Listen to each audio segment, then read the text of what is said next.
I'm back. We've made some additions here. Let's take a look what we have here. Remember, just a little while ago, I mentioned to you that one of the best ways that you can make your paper better is if you finish a paragraph with a quotation, pick out 2 to 4 or 5 details and write a sentence about each of those details to explain and unpack how they're important or how they matter. I did this already in this paragraph. So if you look at this, we've got the idea that I point to right here. I say here, Moon links the idea of travel to identity. That adds some interpretation for our readers, which makes it better. Don't just tell the readers what's in the evidence, go and tell them what they need to be pulling from the evidence.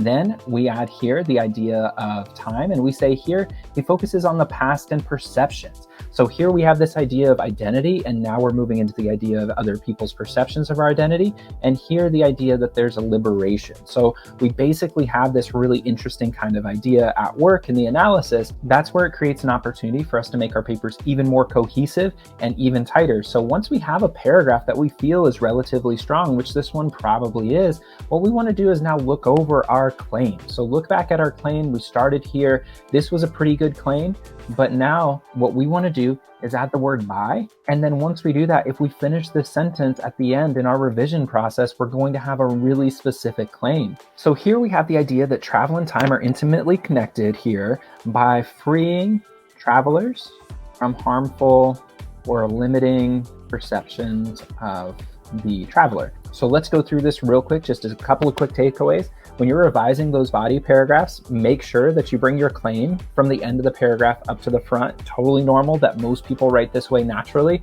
So bring that claim up to the front of the paragraph if you find that your paragraph opens with quotation marks. So the next step from there is to break apart your evidence a little bit and talk about the important details. All this means is you choose the key concepts from the evidence and you write a sentence or two that interprets it and tells the reader what they're supposed to interpret from it. And then finally, once you've done that, go back and revise your claim to make sure that it's as specific as possible.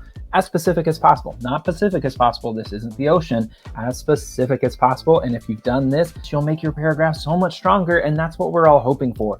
Stronger paragraphs and maybe 6-pack abs. I don't know. But whatever you're hoping for, this is going to move you in the right direction. Keep working hard, everybody. That's it for me. Thanks, Jamie. I'll see you all soon.